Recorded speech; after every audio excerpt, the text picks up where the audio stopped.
Hello and a warm welcome to the Open Treasury podcast, your go-to source for the latest news and analysis in corporate cash and treasury management. This show is brought to you by ctmfile.com and the Treasury News Network, where treasury professionals learn and share the information that matters most.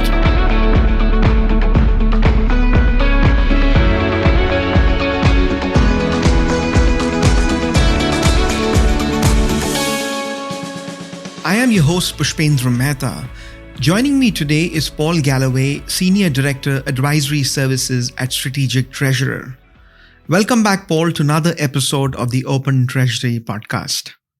Thanks for having me, Push. We truly appreciate your time and viewpoint as we explore critical topics shaping the landscape of corporate cash and treasury management.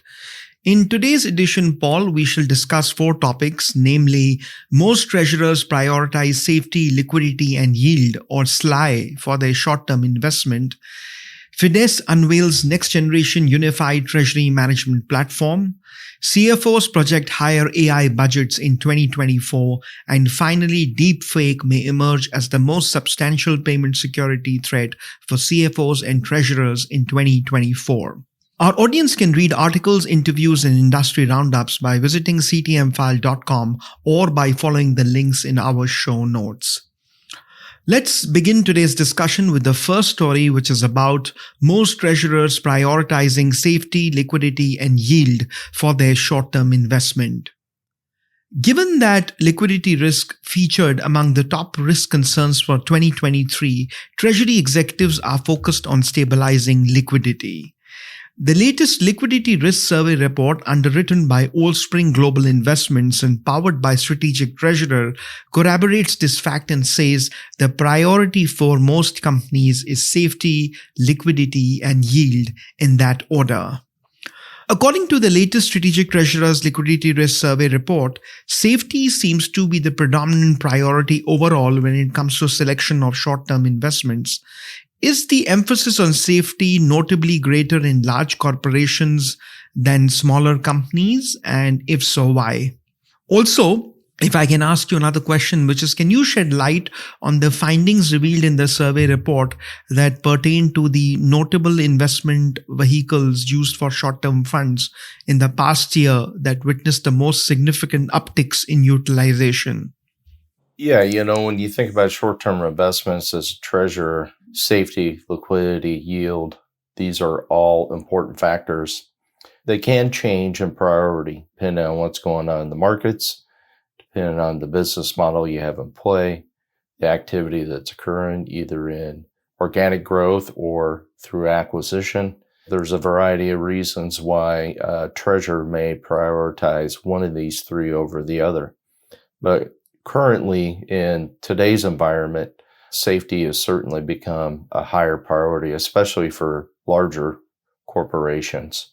The reason why that becomes more important to them, it has to do with the size of the organization. It does matter. And this survey did a nice job of bifurcating between size of organizations and what the response in terms of importance. And you could see, as they move down from large, medium to small, that safety for larger corporations tends to be a higher priority in environments where there's uncertainty, there are higher interest rates, inflation persists, Fed taking measures that restricts the supply of money. The ability for treasurers to react is dampened somewhat. So liquidity, why it's important, safety becomes a larger factor because exposures to counterparties for large organizations tends to be broader than for smaller organizations. And so that's why you see safety being a higher priority. And that's really the way this kind of panned out. It literally went 1, 2, 3, large, small, or large, medium to small. It's not really surprising. We had that long extended period of low to no yields for your short-term investments. Now we're in a period where we have high yield, and you would think you'd want to take advantage of that, especially with persistent inflation. The problem is that counterparty exposure for these larger organizations just takes over. Even for the smaller ones, you can see that counterparty risk is still a big factor, a little bit less than liquidity. It's 4750 given this survey, but counterparty exposure still matters across the board. When you look in totality, 2/3 of all the organizations are focused on that counterparty risk. With banks having tighter balance sheets, that means that lending and the ability to extend credit is more challenging. And for smaller organizations, it becomes even more critical and more of a challenge for them. If something's to happen to a counterparty where you have an exposure, that can create a lot of issues for organizations, especially for organizations where the balance sheet's not properly positioned. And so when you think about safety as a factor for short-term investments, what tends to happen is that people will make investments in government money market mutual funds. These tend to be fixed NAVs. They have high quality investments in government investments, and that tends to be a lot less riskier than if you're going into, let's say, prime funds as a way to get perhaps more yield. You would get more yield with prime funds versus a government fund. But when safety is more critical, people tend to go to the government funds. Is that the reason when we look at the findings of the survey, particularly when it comes to the notable investment vehicles that were used for short-term funds in the past year, which of these did you, from whatever strategic treasurer did, witness the most significant uptakes in utilization? There was a definite uptick in bank sweeps along with the government money market funds. The thing with bank sweeps that treasurers have to be aware of is, the safety of those funds with the banks. So diversification using bank sweeps is really important for organizations that are utilizing this as a safety net. So, it's one of those things where I think companies have to get really comfortable with a position of the counterparty, make sure they understand what the bank balance sheet looks like to ensure that the safety of those funds utilizing bank sweeps is there. But we're definitely seeing between bank sweeps and government money market mutual funds, that's where the majority of the cash tends to be residing. Well, Paul, your insights into the findings of the survey report are greatly appreciated. I would suggest Treasury executives download and review the latest liquidity risk survey report by Strategic Treasurer that has been presented with Old Spring. Let's now shift our discussion to the second topic, which is about Fides Treasury Services Limited, the global leader in multi-bank connectivity, payments, and transaction communications, unveiling the next generation unified treasury management platform. The launch of Fides One Hub marks a significant step forward as the next generation evolution of the Fides product suite interface that offers corporate treasury and finance professionals essential cash management tools, features, and functionalities as a unified and powerful product. With an intuitive, comprehensive interface and navigation, One Hub promises to elevate the user experience for finance and treasury executives. Paul, from a corporate treasury perspective, what do you consider is the core value proposition, or let's say the primary benefits of the just launched Fides One Hub Treasury platform?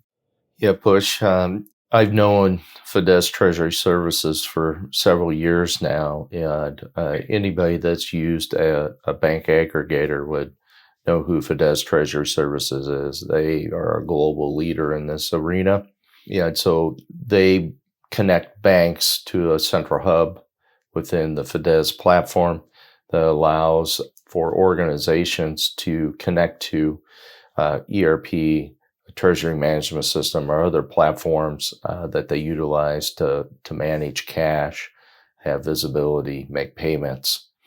And for a long time, Fides has just been viewed as a treasury aggregator with some very low-level treasury management system or treasury workstation capabilities. It's been relatively underutilized, and I think for Fides Treasury Services as one hub is a step forward where the organization is wanting to branch out and position themselves to be more than just an aggregator itself. And so I think the One Hub allows not only for, the comprehensive interface and the navigation capabilities, but it allows organizations to utilize more of the Fides capabilities to manage cash. Being able to take that next step, it makes sense. And Fides, they really haven't done any upgrades like this in some time. So I think this is really a big deal for the organization. They've come out, I think, somewhat swinging for an aggregator to take this next step. There are other players out in the arena like Bottomline that also are not only an aggregator, but have the ability to provide treasury management system capabilities.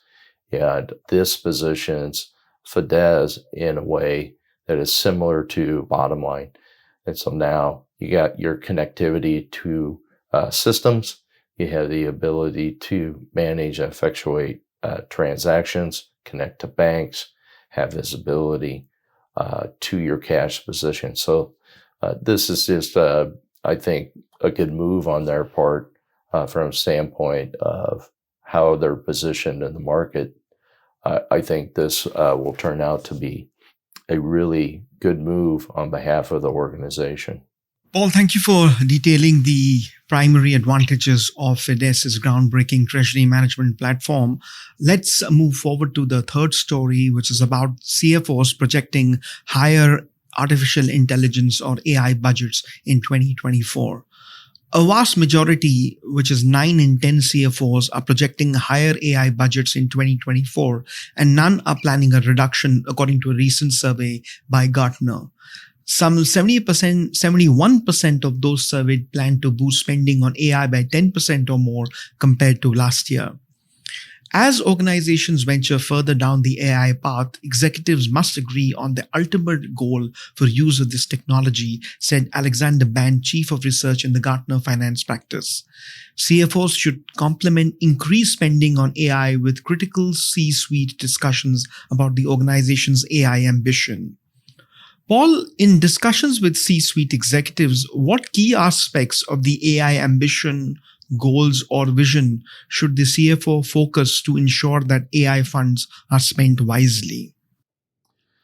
Yeah, Push. The AI arena is one that is just on a evolutionary trajectory. And for anybody that watched the Super Bowl on Sunday, may have caught Microsoft's ad on Copilot.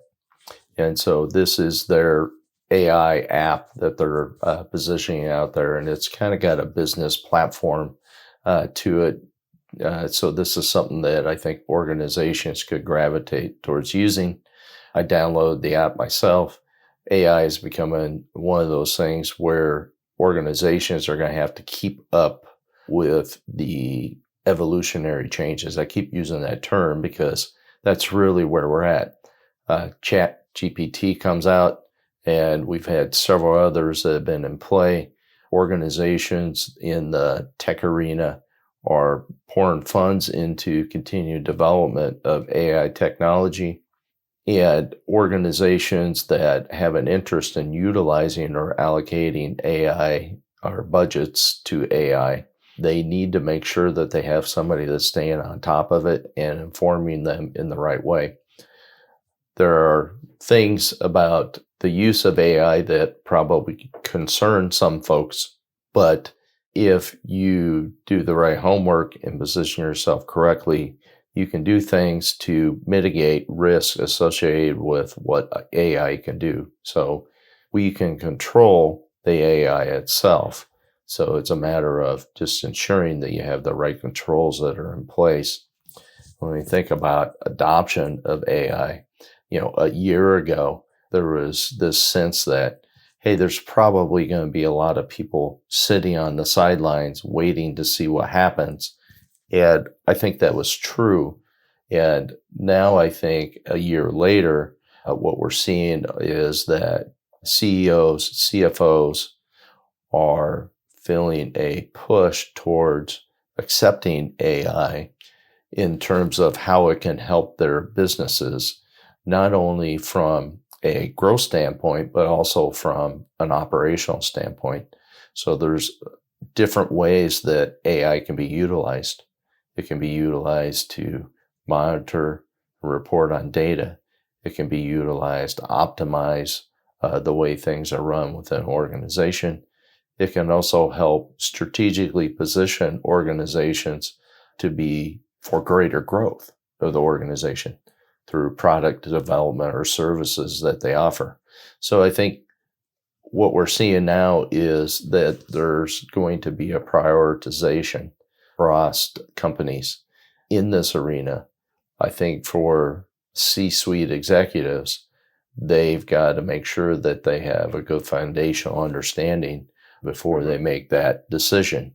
The key here is that when you've got such a high rate of executives that are contemplating or anticipating applying budget dollars to AI, that means it's here. And if you want to be competitive, you're going to have generative AI within your platform somewhere, doing something to help the organization. I think it's both not only a strategic play in growth of the company, but also an operational play.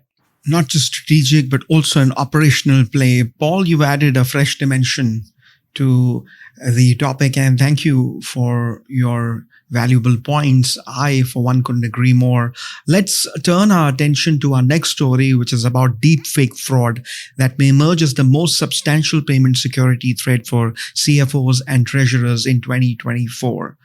The South China Morning Post reported on February 4th that the Hong Kong branch of a multinational company lost US $25.6 million because of a deepfake video conference call.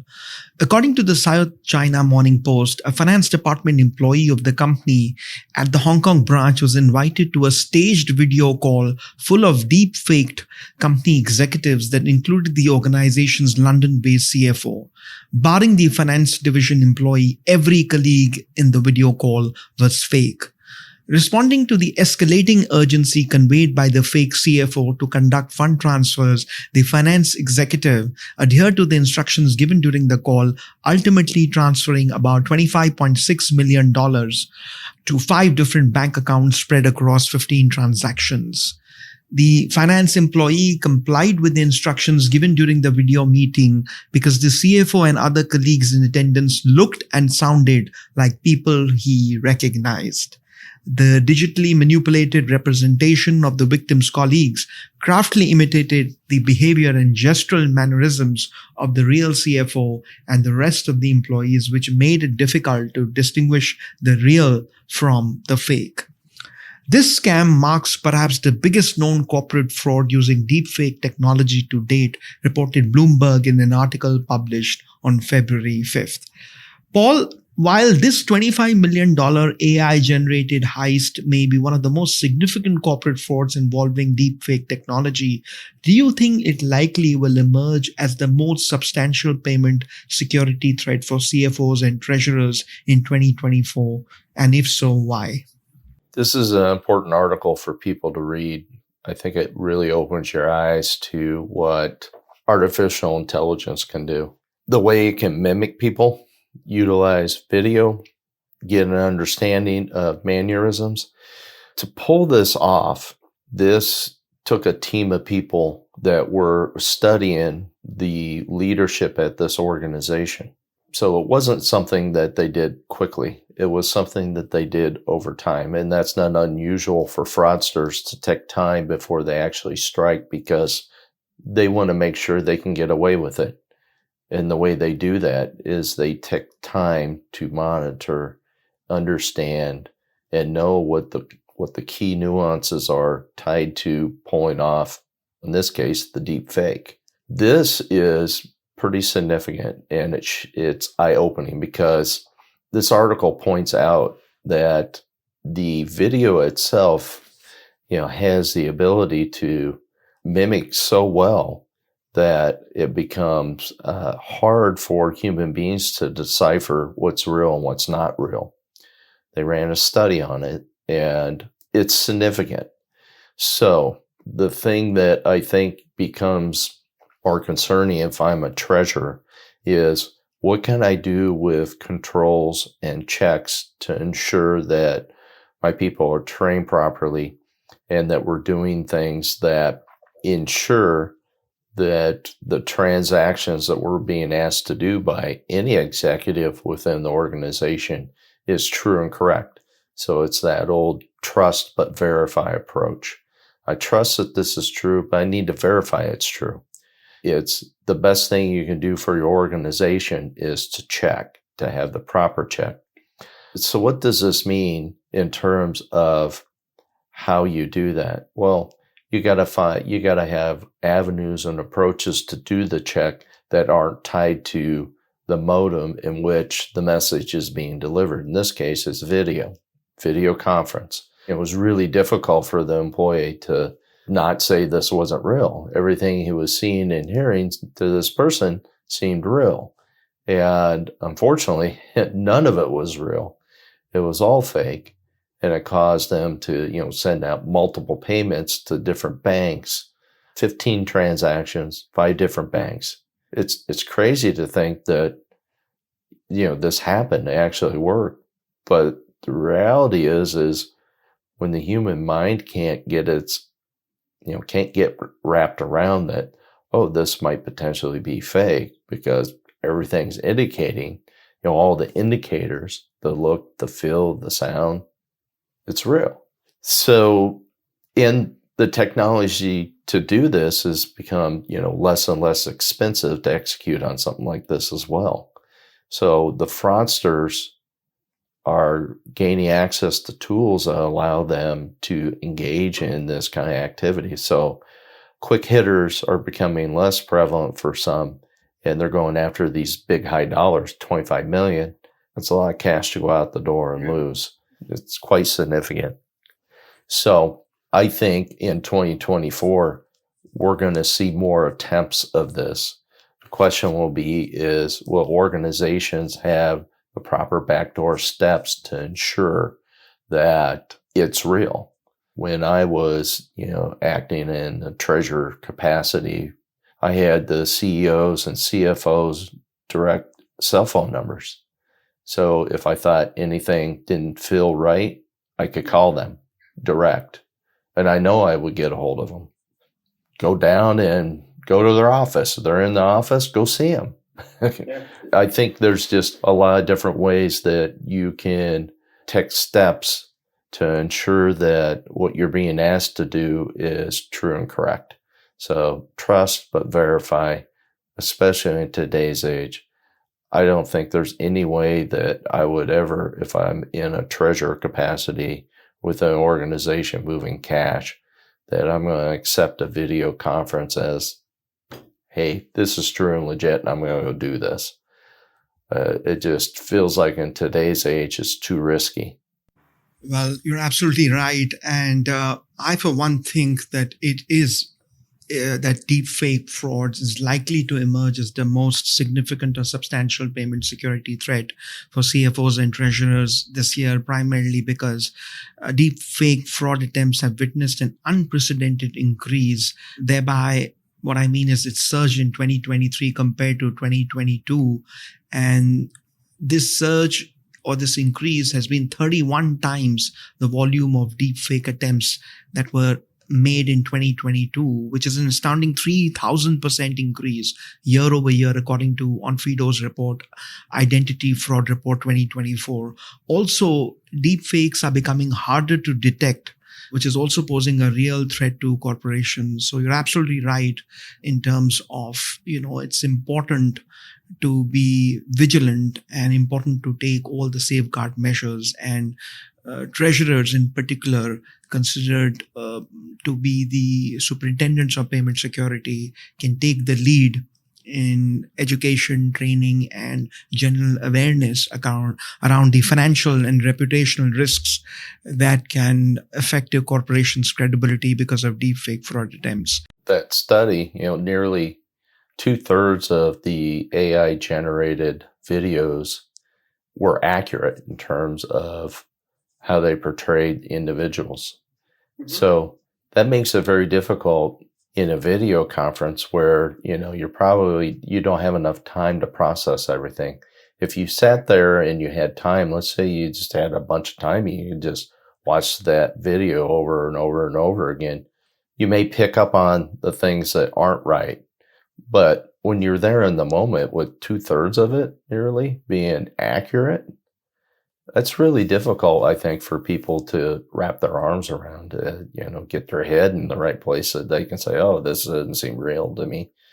I think we're going to see more of this, unfortunately, Push. My hope is that organizations that do see this are able to prevent any cash from going out the door. Well, Paul, you've raised some interesting points and a lot to consider. Finally, Paul, what is your choice for the biggest or most important story of the past week and why? Yeah, Push. I can't help be a fan of economics. For me, it's what's going on from a global economic standpoint. UK payrolls came in much higher than what was anticipated. U.S. core inflation came in higher than expected. So that tells me that both from standpoint of here in the U.S. and abroad, that inflation continues to be a problem. So I don't think we're going to see rates come down either in Europe or in the U.S. anytime soon. This definitely took a hit to those people that were out there thinking we're going to see a rate cut. From a treasurer's perspective, it's not really something you want to see. Because that means there's going to continue to be a stranglehold on the amount of cash or the money supply that's available out there, which means it's much more difficult for small organizations to get credit, get loans. If organizations haven't put that in place, it's going to be very costly to get. And there's no guarantee that the bank's going to be willing to open up their balance sheet to you. So you got to go to other sources to get funding, which becomes more costly. So it's not what you want to see. My hope is that maybe over the next several months, I still think it's second half of the year before we see any Fed rate cuts. I think we've got to see the core inflation come down. We've got to see persistence over a period of time. I just don't see the Fed acting until they see that. This is the biggest story, in my opinion, this week is the persistent inflation. It just is not going away. Inflation not going away. So do you see a further slowdown or a recession in the U.S. economy? The U.S. economy doesn't seem to be there yet. Where I think things could change is if we see more layoffs by organizations, if we see an uptick in defaults. And when I say defaults, I'm not talking just, like corporate real estate defaults. I'm talking about the consumer defaults that could be out there with the amount of credit that people have taken on. When we had our Christmas season, there was a large amount of people that did buy now, pay later. That is, they took on debt. So question is what's going to happen with consumers? What's going to happen with corporates? There are some things out there positioned where if inflation continues and we see some of those things come about, we could enter into the possibility or the realm of recession in the U.S. Well, Paul, we've come to the end of this podcast episode. Thank you for sharing your thought-provoking viewpoints. They've contributed significantly to the richness of today's episode. We would also like to express our deep gratitude to our CTM File audience for joining us on this edition of the Open Treasury podcast. Please subscribe and look in the show notes for the article links. Thank you and have a great week.